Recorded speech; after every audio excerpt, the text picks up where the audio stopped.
Okay, Michael J here. How you guys doing? Glad to see everybody here. Everybody's alive and well. Let's hope you're alive and well. Sending you love and peace to everybody. Love and healing to everybody, especially Ukraine right now. Bad situation going on there. But this morning we're going to focus on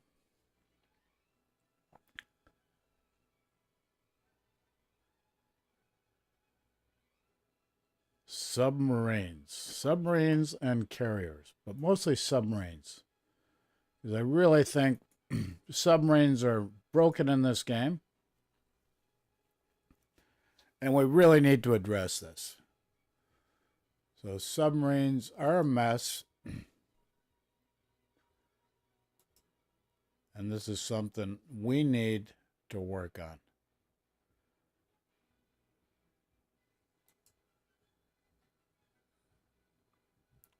So what I'm going to do is I'm going to play Monsieur Potato Quality. I like Potato Quality's delivery. And I think he brings together a pretty good presentation. I might fit Sea Lord Mountbatten in as well. But we're going to look back at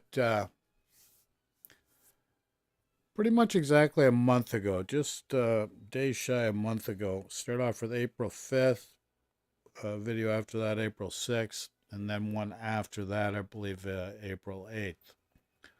But we're going to focus specifically on submarines, a little bit on CVs, and battleships, and how this interaction between these different classes come into play, and how it affects the gameplay.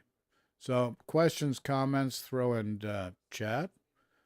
Let us know what you think. And remember, Bob is your uncle. So without further ado, let's get started here.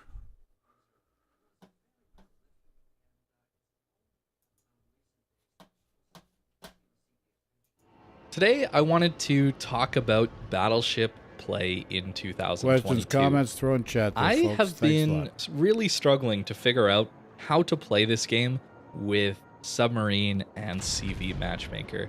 It's been quite difficult to get my usual aggressive Battleship games in, so playing a little bit more passive today in the Yamato. I really want to learn or relearn how to play this game in 2022. I do think that adding submarines and carriers the way they are does require a dramatic shift in playstyle compared to what I have been doing in the past. It actually reminds me a lot of how I would play and approach matches when I played in Kings of the Sea and Clan Battles, competitive, Supremacy League, if you guys remember that.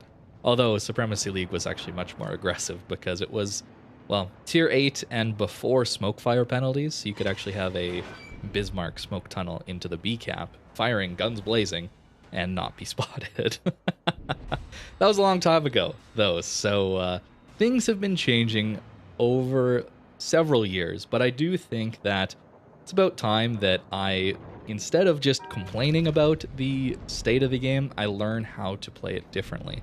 I do really enjoy this game still. I do want to make that very clear. I have a lot of fun with World of Warships. I think it is a very unique game, and I really haven't experienced anything else like it. And I really enjoy it. But for those of you, especially that come and watch my streams on Twitch, you may know I get a little tilted every once in a while, and those streams can quickly devolve into me just complaining and being incredibly harsh on this video game. But I do really like World of Warships still. I like playing this game a lot, and I want to enjoy my time with it. I constantly think about when I'm approaching this game, the initial matches I play, I'm excited to play it. I actually do enjoy my first couple games, but then the CV submarine games, some of the issues with certain surface ships, although there's not as many of those, come into play, and then I find myself not really having a very good time. And I don't want that. I want to have fun in this game. I think that's a very important part of video games, is fun. It's not all about being hyper competitive. I think there's a large element of fun required in these games, since it is a hobby and something that should be done and as a break from the monotony of life and work and stresses like that.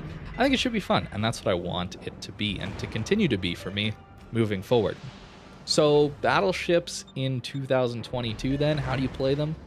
Well, I think it's going to have to start with passive play. I think it's going to have to start with this long-range playstyle where a battleship is not treated as a tank at all. It shouldn't be tanking. That's something crucial about competitive play. I haven't really talked about how I approached competitive play back when I played, but Battleship was set up as long-range crossfire and artillery support. It was there to support the team in, well, bursting down a singular enemy ship.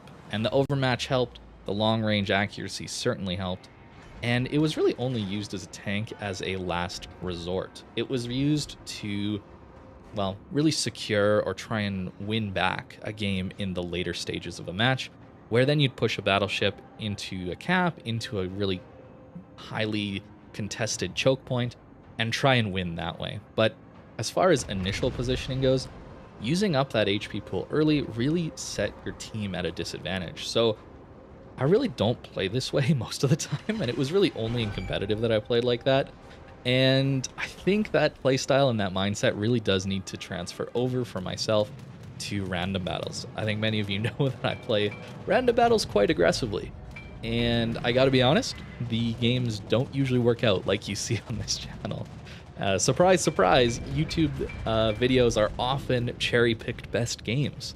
If you didn't know, now you do. But my channel, and I think most other YouTubers, do that. I think they're more interesting games. And the games where I just kind of YOLO in, do nothing, and die quickly, or I don't get much damage, they're not as interesting to watch.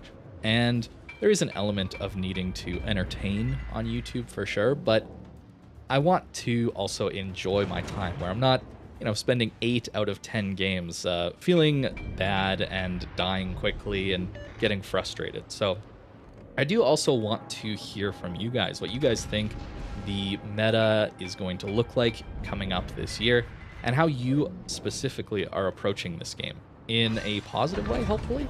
I'd like to know how you guys are approaching your battleships, your cruisers, your destroyers. All these surface ships really have to learn how to play around these incredibly high impact ships like CVs and submarines, really shaking up the meta and how you have to play your surface ships. So as far as battleships, I do think the starting point is a longer range, more campy playstyle. So Yamato, of course, naturally fits into this very well. Cruisers, on the other hand, that one I'm struggling with a little bit more. I think heavy cruisers can certainly get away with this more passive playstyle since they tend to have more range and better shell velocity at long range, that kind of thing. They do just a little bit more work in this long range campier meta. Whereas light cruisers like Jinan, for example, I'm having a real tough time of just even getting in range and getting damage out of these games since, well, the passive playstyle is really tough to deal with when your ship is so focused on and designed around stopping people from pushing in, right? Like Jinan has 40 torpedoes potentially launched at around 13-kilometer range. And of course, the main guns base are 14.5-kilometer range and have a very fast fire rate. Do lots of damage with fires, that kind of thing. But if you're never in range of ships, you can't really make use of that. And if people aren't pushing, it's tough to make use of the torpedoes. So I'm not sure how it's going to look moving forward if battleships start to play so passive. A lot of these cruisers are really, really going to struggle. Even my Worcester game that was yesterday, I think I did a really good job that game, but I still had to push in quite aggressively and riskily, right? Of course, that is not the most comfortable position for a light cruiser to be in. Open water pushing into a Kurfürst and a Henry and a Zhao and Bergamo, that kind of thing. Of course, I did have help, and it did manage to work out, but it's not a comfortable position to be in. It's very difficult to pull off stuff like that, I think. Most of the time, things do end up going wrong. As far as destroyers, I'm actually not sure. Part of me thinks DDs will be okay because of their ability to reposition using concealment, potentially getting into aggressive position, using smoke to then start to farm with the HE, use torpedoes that are potentially very long range, like gearing might be a much better pick as we go forward with those pretty good 16.5 kilometer torps that do good damage and are reasonably quick and not too easily spotted. But then again, submarines are really tough for destroyers to deal with. It's kind of odd, but I've had a really difficult time dealing with the submarines since they can just dip away and disappear underwater when I am spotted on the surface and a bunch of enemy ships shoot at me right away. Because of course that's what we want to do as bigger surface ships. We want to kill the enemy destroyers. So playing that destroyer, it is a little bit tough. So I'm not really sure about that one, but as far as a starting point for battleships, which I do know a little bit better than the other two, I think this more campy playstyle is going to be the way. You'll notice earlier on I was playing more around my carrier. And then later on I pushed up and decided to take this island next to the Buffalo, who, again, would have some AA to help deal with these carriers. I think the tier 10 carriers can be dealt with a one, probably two friendships next. Probably enough overlapping AA to deter a carrier at tier 10. But these super carriers, I'm still not sure what their power level is and how tanky the planes are. But it seems like you might need to clump up with 3 or 4 friendly ships. I think that's really going to be the key to not having a frustrating experience when there's an enemy carrier in the game, at least at higher tiers. Clumping up with your teammates, getting that overlapping AA.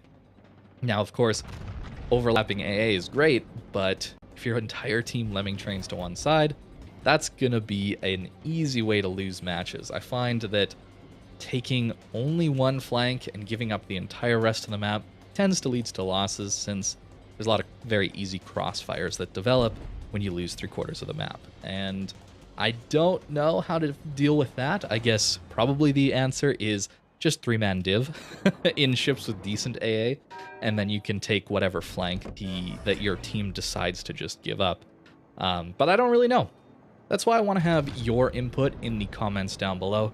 Let me know what you're thinking of the meta with subs and carriers. Try not to be overly negative. I know I certainly am very pessimistic when it comes to subs and carriers being in the game. But I'd love to know what you think are ways of playing your surface ships, maybe your favorite class, your favorite ship that you enjoy in World of Warships, how you're approaching that ship now that we have this submarine and carrier playstyle and ships in the game. How are you going to be dealing with that and trying to enjoy your surface ship? I don't really know what I'm going to do yet with some of my brawling battleships, my Kurfürst, Ohio, Preußen, Schlieffen, these kinds of things. Really not sure what I'm going to do with those ones. But as far as more standard battleships, playing with my team, overlapping AA, grouping up to hopefully deal with a submarine when it pops up. We have enough anti-submarine warfare. Those HP pools on those subs will go down eventually. And with this long-range fire support, I'll be trying to pick off targets of opportunity, like I've done in this game. We have 2 kills, 132,000 damage. That's a pretty good result for a Yamato. That's in around my averages, I think. I think my average, it's maybe, 130, 140, something like that. I've had this ship quite a while. I think I have over 1,000 games in this thing already, which is kind of crazy to see. I've spent a lot of time in this game. But moving on, there is just one more kill to get in this game, and it is the Shimakaze. So I actually end up with a 4-kill game here, and around that 140,000 damage, which I think is decent. Nothing too special, but I did want to talk about a more passive playstyle, where I think I see battleships going in the future, given this meta. And I want to know how to play in this meta and enjoy myself, because I really do like World of Warships still. So let me know what you're thinking down below. I really do.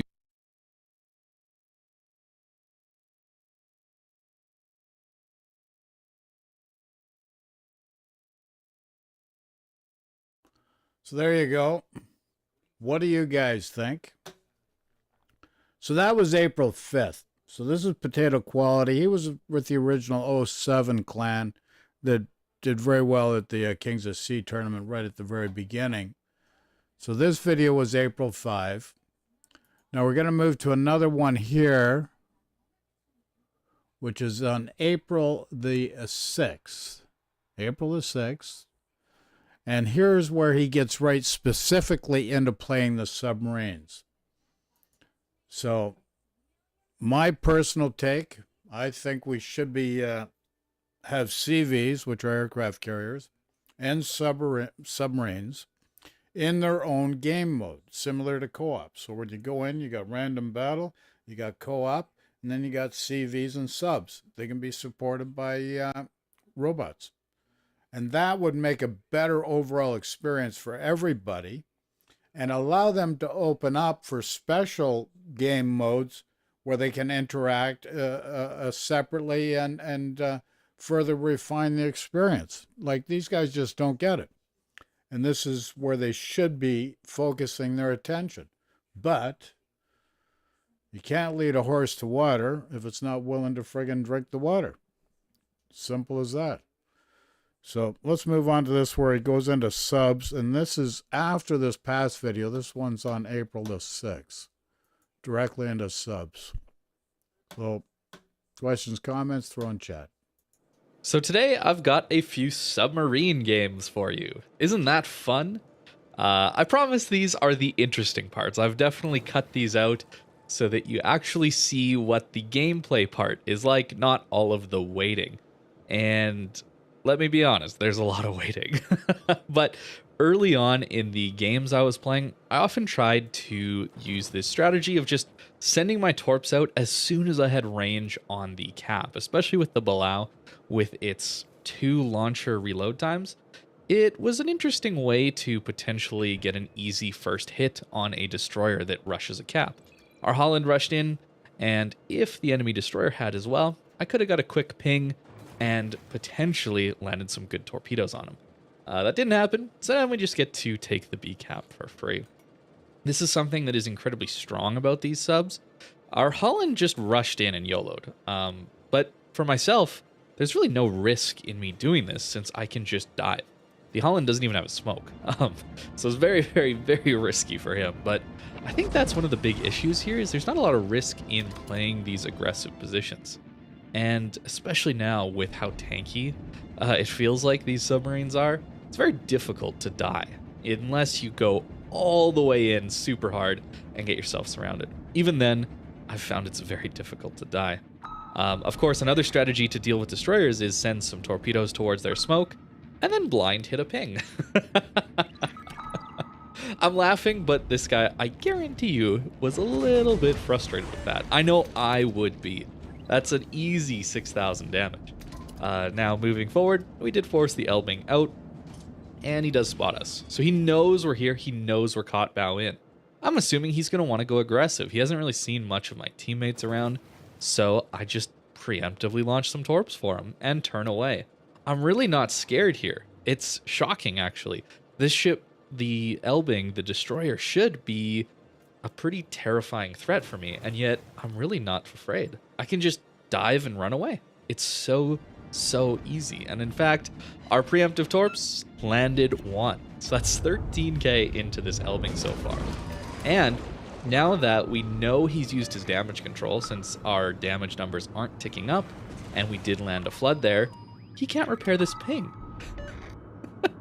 So we get ourselves a couple pings on target, not even a double ping, and we land another torp. And guess what? This one's flooding.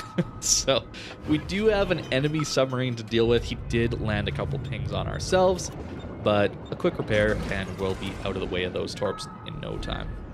Getting one last ping in, and this is a double ping. Look at how long this timer is. 75 seconds. So those 2 torpedoes on the way are pretty much guaranteed to hit this poor Elbing, since I don't believe his damage con is going to be up in time. And sure enough, we actually land 2 more torps. So we've done 30,000 damage to that poor Elbing so far. We are locked on though. Unfortunately, our own damage control isn't available, and the Balau gets another 2 torps into us. But a quick dive, emergency use of our consumables to make us a little more maneuverable, and we barely avoid them. But honestly, it's not a huge deal. I found that sub versus sub combat is this weird game of just laser tag. The torps don't really do a lot of damage. You'll see here we actually do manage to hit one, and it's only around 4,000 damage, which isn't great. The idea behind sub versus sub combat, in my mind, really is about spotting each other and your teammates doing the damage to one another. So unfortunately, our second one will miss, but these pings underwater certainly do look a little bit like slow lasers. It's a weird combat style. It was interesting only because I hadn't really done much of it. I think over time, the sub versus sub combat will get pretty boring. As far as the subs versus battleships, well, it's just free.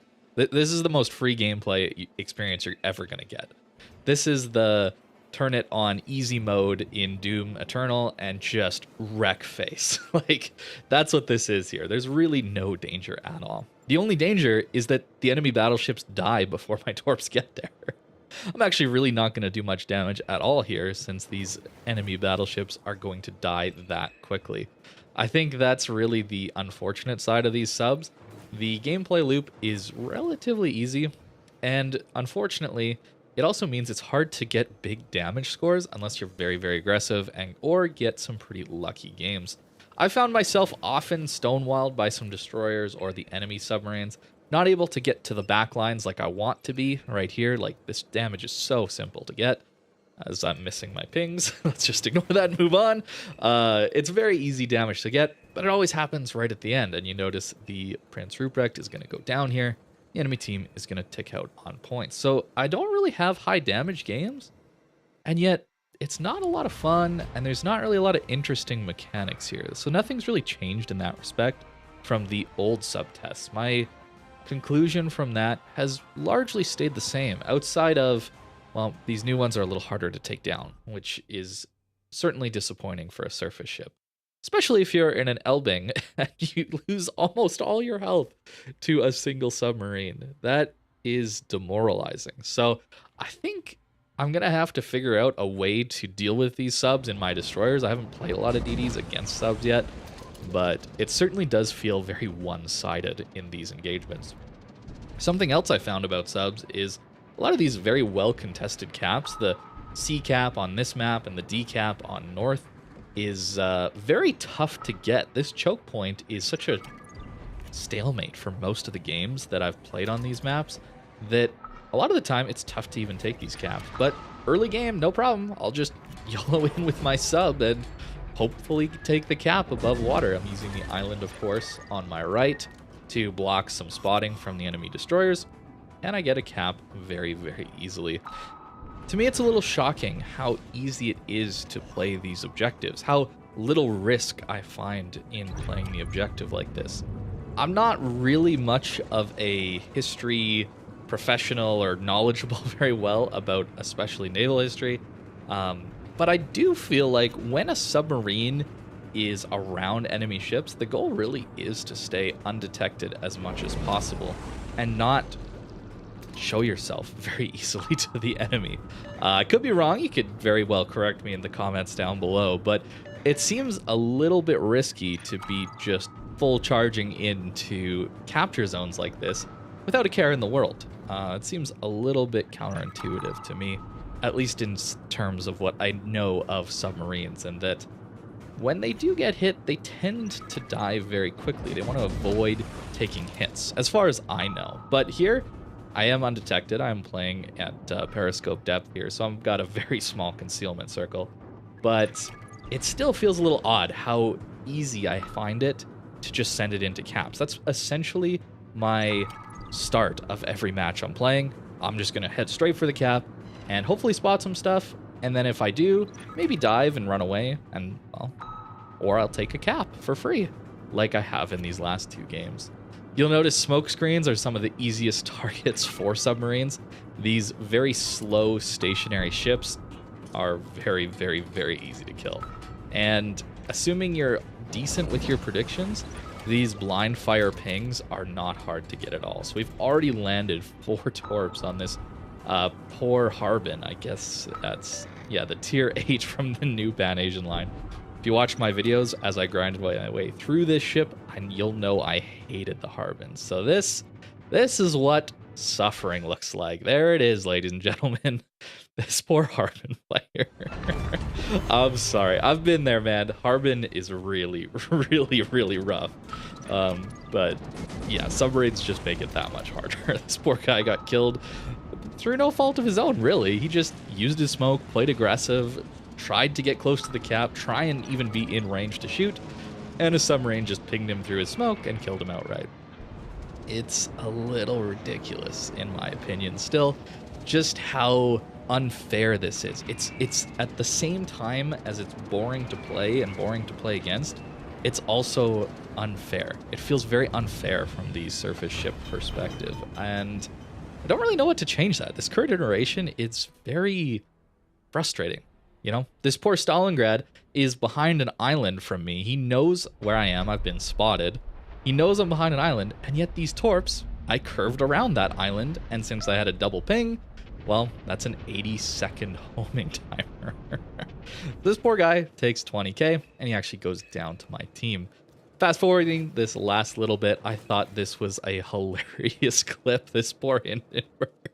He's dodging all of my team. Like, the game is over at this point, but at the same time of trying to dodge all of my teammates, it's ping, ping, ping, ping in the background. It's just constant, never-ending homing torps for this poor guy. And oh, he damage conned it. Okay, well, let's decide to send more torps out and ping, ping, ping away again. I'm not actually going to get any damage here, but for the Hindenburg player, I think we can all agree he wasn't having the best experience there. I don't think that is a particularly enjoyable experience. He was going to die anyway without me there, but those extra pings can get very, very frustrating. And I'm speaking from experience. I've been in that spot as a surface ship player, trying to avoid all the other surface ship combat that you're engaged with. And then there's something you can't really deal with, constantly just poking at you from the background. Of course, if a battleship decides to push, well, that's the easiest target in the world. So this Yamato is going to be forced to turn out here. He actually dumps his anti-submarine warfare very quickly. I think these new pings are a way to bait or trap enemy battleships into using their anti-submarine warfare. It's really not good to blind fire these, since most DDs aren't, or sorry, most submarines aren't just going to be sitting stationary.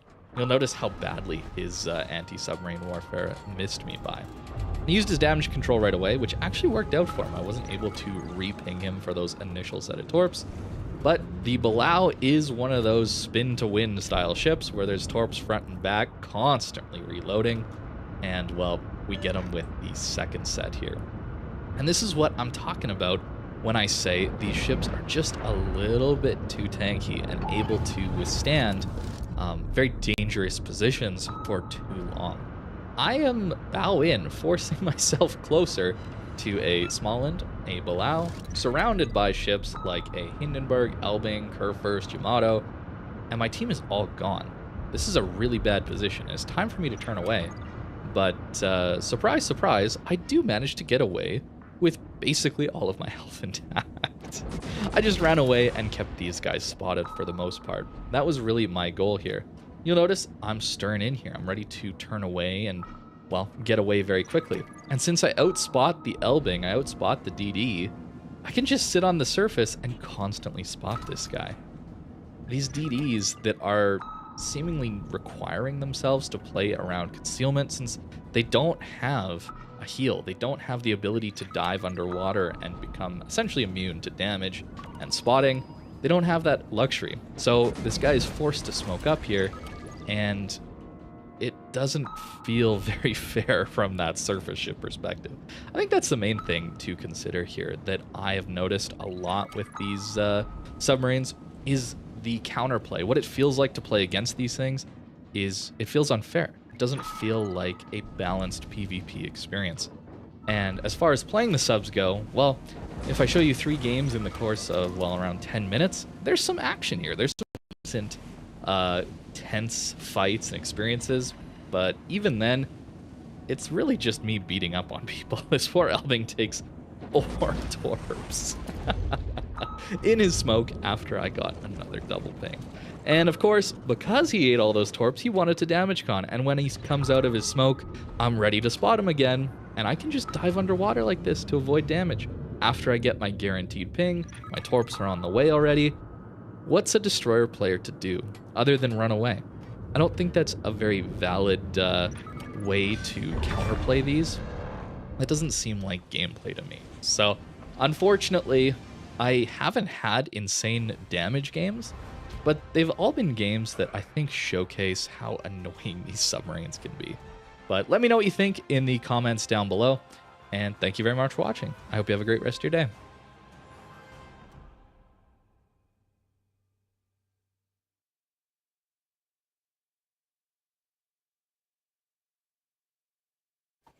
Okay, so there you go, folks. That was January, sorry, April the 6th, that video. Okay, so there you go, folks. That was January, sorry, April the 6th. Okay, so now we're going to switch to the last video in this series. And this will be one that was done on April, what was it, the 8th or the 9th? And the byline on this one's going to be, submarines might be worse than CVs or aircraft carriers. Yeah, so this was on April the 8th. So submarines might be worse than aircraft carriers, aka CVs in World of Warships. So that's where we're coming at with this one here. So, without further ado, let's get into this video. Let us know what you think. In a previous video this week, I showed you a bit of submarine gameplay, and I talked a lot about how confident I felt and how little risk there was in playing aggressive in a submarine. And since I had such a miserable time playing the game the other day, I thought it'd be a fun experience for us to watch it together and experience the other side of submarine gameplay. So in this one, I'm in Ohio, actually probably the best or one of the best battleships at tier 10. This ship is just incredibly tough to take down. It's good at mid to long ranges, even at close range thanks to its decent secondaries and armor, and of course we have a ton of overmatch. I happen to have HE loaded in this one for the start for some reason, but managed to get a fire. Sometimes Ohio can function a little like a Thunderer, not quite though. But here we have our culprit, our submarine player.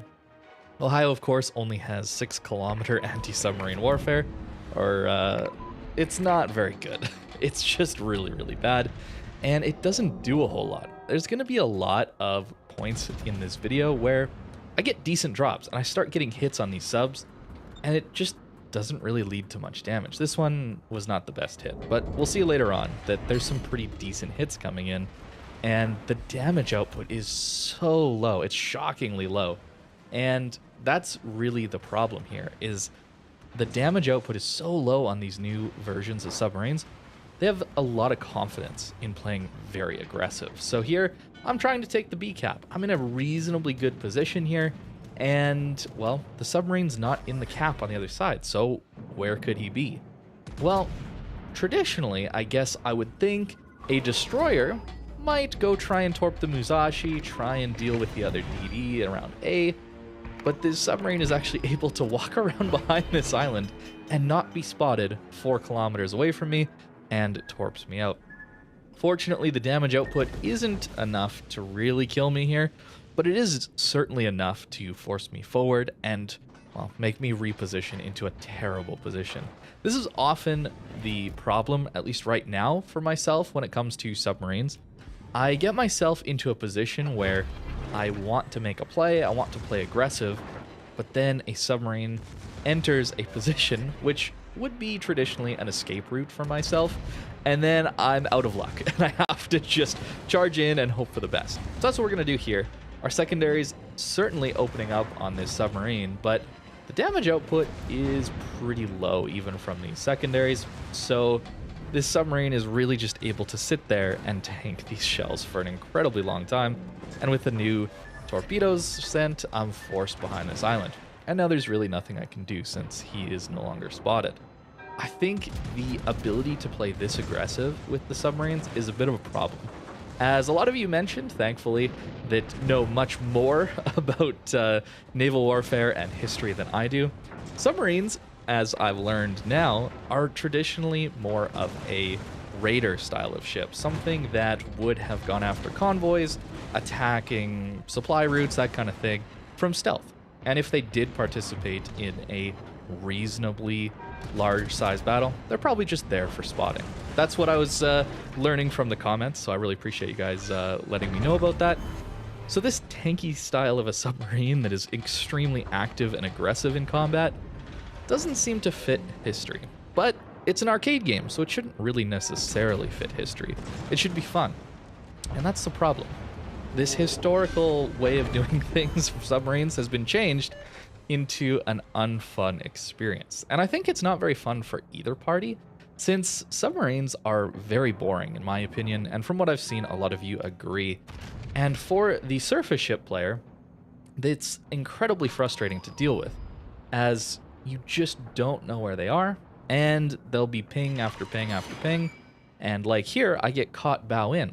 I'm full health. I'm trying to play a little more aggressive. My team is starting to lose this game, and as soon as I turned in this match, you'll notice over 5 minutes has passed, I was kited away. I was playing very passive to start.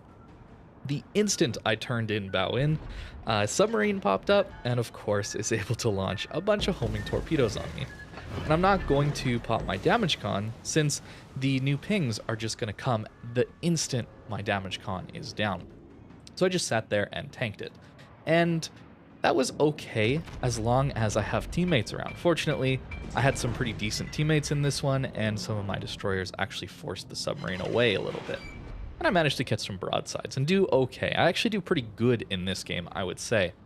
But it's still just this lack of counterplay, this lack of gameplay at all in between submarines and surface ships. It reminds me a lot of carriers, just that submarines don't contain that facade of gameplay and interaction like AA and Flak would be. We all know there's really no gameplay in AA since it's all automated, and for submarines, it really is non-existent, let's be honest. Only when a submarine is spotted like this do I have any form of interaction, and even then, I had 2 really good drops there, in my opinion. I think they were quite good drops, and I did, what, 1,000 damage? It's pretty sad. I struggle to understand why these are in the game in their current iteration. It seems like the feedback that has been received by Wargaming from the community has been completely ignored, and this is quite possibly the worst iteration of submarines yet. It's just ridiculous, frankly, and I don't know how to play against them. I've been really trying to brainstorm and think of different ways to play into this and still enjoy the game. It just doesn't seem to exist. I think the only thing I can do is run away. And if the only thing in the game I can possibly do is counterplay, is to run away, I don't think that's great game design. Again, I'm not a game designer. I haven't gone to school for game design. I've never developed my own game, but I do know that in a PvP multiplayer experience, there should be some PvP, right? And this just isn't it. So I really hope Wargaming makes some changes. As I think a lot of you have heard already, they've pulled out of Russia and broken off completely with Lesta Studio, as it's called. That's their Russian main office they had. So we'll see what this new main developer is for the most of the world for World of Warships. I don't really know what this changeover is going to look like. There really hasn't been a lot of information on it, but I'm sure you've heard about it. And if you haven't, well, that's about all the information we have out there right now. So we'll see. I hope Wargaming will do a decent job with this changeover and hopefully have some good developers in mind to take over primary development of this game. And I hope those developers take a good hard look at the current iteration of submarines in this game and make some changes. I hope they listen to the community, and I really hope they do, actually. I don't want to be too pessimistic, but it feels like to me they couldn't do any worse, right? I'll just knock on wood real quick and we'll move on. At the end of this game here, we'll see that I did manage to take out that Worcester, being a little too aggressive, but that did open up an opportunity for the Kaba to YOLO our Conqueror, who was doing a good job trying to get in and stall the middle cap out. But at this point, it really is just YOLO time for myself, and this Holland should be just YOLOing in, but it's a little too late for that, I guess. And, well, this Venezia offers himself up as a free kill, so we'll try and take him out. Into this late game, I really want to focus on the lack of counterplay from a gameplay perspective. I'm not going to talk too much about it anymore, but a destroyer pops up and he's dealing damage to me. Okay, that damage is incoming and I can see him. I know he's got torpedoes, so I need to slow down and turn in to avoid them. Those torpedoes aren't going to magically turn and focus in on me again. So there's some counterplay there. There's some gameplay that I can do here to deal with these torpedoes. And of course the ship itself. I also know there's a gearing along that flank as well, so I'm going to have to watch out for more torpedoes from that flank. There's also a submarine though, but what do I do against a submarine that has torpedoes that can just home in on me? That's the real big issue here. And the other problem is the submarine can sit right next to me and I won't be able to spot him at periscope depth and certainly below water. Ships can be literally directly below my ship and I will not spot them. Submarines can be directly below my ship and I will not be spotting them. And again, it's this whole issue with overloaded damage controls. These pings are so powerful. These homing torpedoes are really, really, really strong. And the only way I can remove the homing is to use my damage control, which has an 80-second cooldown. The pings have, what, a 5-second, 7-second cooldown? It just seems a little bit too much. And now here, I'm stuck bow in to a submarine. I have no choice. I have to push in to try and win this game. But it's just kind of ridiculous to me that this submarine gets spotted at 5.5 kilometers with a full battery on 2,000 HP, 3,000. So, I don't know. It just seems like this guy should have known to just sit at periscope depth, not on the water. I don't know. Do people just not know how to play these? Are we going to see buffs to submarines? Because, well, the gameplay of them is just not up to the standard of a normal tier 10 ship, since it's pretty easy to get submarines. Anybody with, I believe, a tier 6 ship can work their way up to a tier 10 submarine through the XP grind on those missions. I did have to slow down and dodge Kabatorps. That's what I was slowing down and turning in for. Unfortunately, I did eat another set of torpedoes from that same submarine, and we're actually going to flood out to them. So, yeah, pretty rough set of games, and these ones actually happened back to back. So I wasn't too happy with submarines in the moment, as you can probably imagine. But a day later, can talk about it a little more freely, and I really just want to know what I'm supposed to do different here. I don't understand what I'm supposed to do other than run away. As you can see, the Shima Conqueror division tried a lot. I tried, but we end up actually losing this one. And I took 60,000 damage from homing torps, which I really couldn't do much about unless I just ran away. And that would have guaranteed a loss in this scenario. Really, really, really unfortunate scenario here. You'll notice 8 airstrikes only did 9,000 damage to those submarines. Not even half of one of their health. So really, depth charges don't do a whole lot. What am I supposed to do here?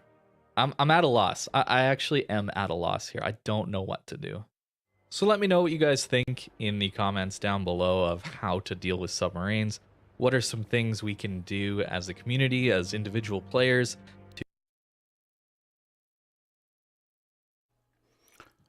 So what do you guys think? Is there a counterplay for subs and CVs? I really think, and I'm going to say it again, they should put CVs and subs in their own game mode.